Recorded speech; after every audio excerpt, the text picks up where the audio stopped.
인천 지역 피해자까지 나와서 피해 지역이 더 넓어지는 게 아니냐는 우려가 제기됐지만 이 피해자 역시 매일 금천구를 오간 걸로 확인이 됐습니다. 정부도 이번 조사에서 다른 불법 기지국은 발견되지 않았다고 밝혔습니다. 다만 이번 해킹 사태는 모의 공격 차원일 수가 있어서 더 큰 공격을 막을 대비가 필요하다는 지적이 나옵니다. 임지수 기자가 취재했습니다. 지난 2일 새벽 5시 39분 인천 부평구에 사는 김모 씨 휴대폰으로 전화가 걸려왔습니다. 공격자가 카카오톡을 로그아웃시키고 로그인을 시도하자 2단계 인증을 위해 걸려온 전화였습니다. 뭐지? 하고 그냥 대수롭지 않게 넘어갔고. 인천에선 처음 신고된 피해 사례라 피해 지역이 더 확산하는 게 아니냐는 우려가 커졌습니다. 그런데 알고 보니 김 씨 또한 매일 서울 금천구로 출근했고 광명 하안동을 지나다닌 것으로 파악됐습니다. 이 지역 불법 기지국이 사태의 원인이란 의혹에 더 힘을 싣는 대목입니다. 공격자의 행동은 대담했습니다. 김 씨 휴대폰을 뚫은 뒤 15분이 지나 50만 원어치 소액 결제를 시도했는데 이상 거래로 의심한 판매업체가 결제를 막았습니다. 그러자 1분 뒤 공격자는 정지된 결제를 풀어달라며 김 씨 명의 아이디로 항의성 글까지 올렸습니다. 그 사람이 문의글을 남긴 거예요. 이게 취소돼서 이 취소를 해제해달라고. 왜 이용 정지가 된 거냐며 따져 묻기도 했습니다. 결국 공격자는 다른 상품권 사이트로 옮겨가 27만 5천 원 결제에 성공했습니다. 2중, 3중 잔금을 걸어넣기 했는데 데이터 이런 거 통째로 가져가면 이제 그런 게 다 무효화되지 않을까 무서워가지고. 전문가들은 이번 공격이 특정 지역에 국한된 것과 관련해 시험 차원일 수 있다고 우려합니다. 전체 기지국을 마비시킬 수 있고 이게 나중에 큰 공격을 위한 초기 테스트베드다. 그게 아니고서는 해석이 안 됩니다. 민관합동조사단은 신규 초소형 기지국 접속을 제한하겠다고 밝혔지만 이번 사태가 모든 지역, 모든 통신사에도 해당할 수 있는 만큼 가입자 불안은 더 커지고 있습니다. JTBC 임지수입니다. 해커들이 가상의 초소형 기지국을 설치해서 KT통신망에 있던 가입자의 정보를 무단으로 빼간 걸로 보인다. 이런 민관합동조사단의 조사가 나왔습니다. KT 소액결제 사태에 확인된 피해 건수 278건으로 늘었고 피해액은 1억 7천만 원입니다. 정확한 해킹 방식이 밝혀진 건 아니라서 피해 규모 더 늘어날 수도 있습니다. 박소영 기자입니다. 민간합동조사단은 해커가 불법 초소형 기지국을 설치해 KT 가입자 정보를 무단으로 빼냈다고 밝혔습니다. 초소형 기지국은 통신망 접속을 돕는 중계기로 반경 20m 안에 있는 수만 명이 동시에 접속할 수 있습니다. 조사단은 이 불법 기지국에 접속한 가입자의 단말기 고유 식별번호와 가입자 식별번호 등을 무단으로 가로챘을 것으로 보고 있습니다. 이처럼 해커가 가상의 기지국을 만들어 개인정보를 탈취한 건 국내에선 전례가 없는 방식입니다. 조사단은 해당 불법 기지국이 현재 운영되고 있지 않으며 통신 3사의 신규 초소형 기지국 접속을 전면 차단했다고 밝혔습니다. 현재 통신 3사는 만일의 사태에 대비하여 모두 신규 초소형 기지국의 통신망 접속을 전면 제한하고 있으며 하지만 불법 기지국이 어떤 경로로 어느 지역에 설치됐는지 또 불법 소액 결제는 어떻게 가능했는지에 대해선 아직 정확히 밝혀지지 않았습니다.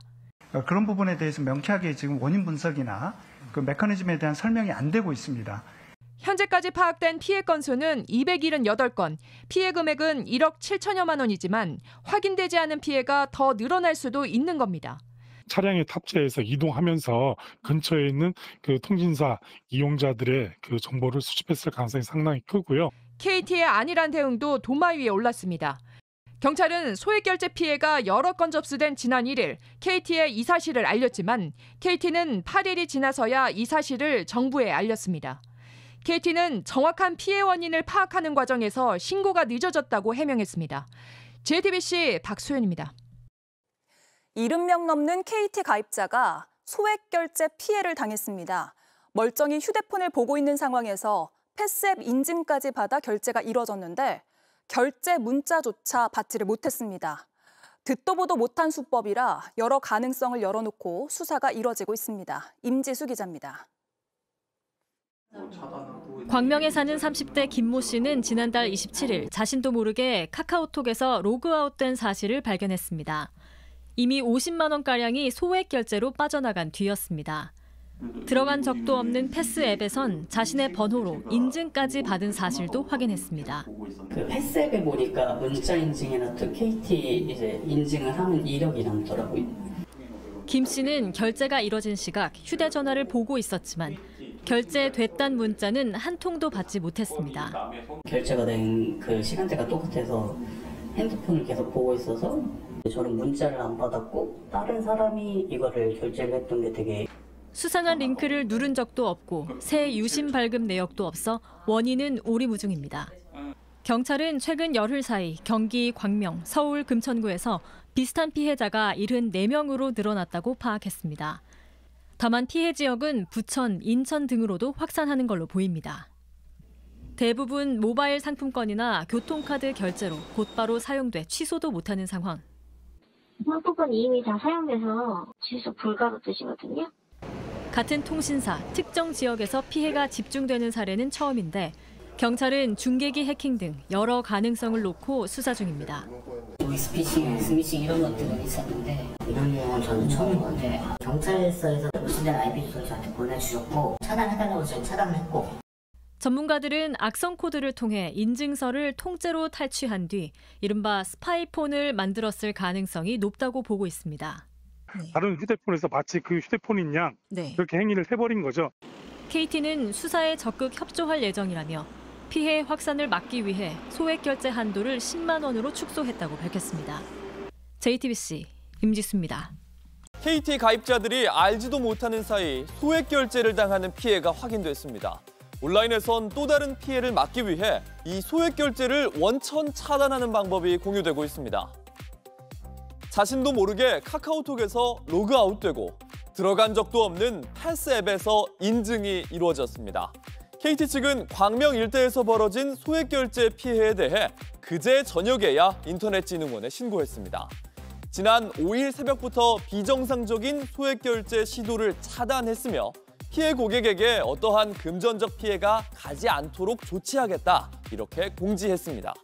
하지만 연이은 해킹 사고 더 피해가 나올 수 있다는 우려도 큽니다. 소액 결제 한도를 차단하는 방법이 있지만 해킹을 당하면 이마저도 풀어버릴 수 있기 때문입니다. 그 패스 앱에 보니까 문자 인증이나 또 KT 이제 인증을 하는 이력이 남더라고요.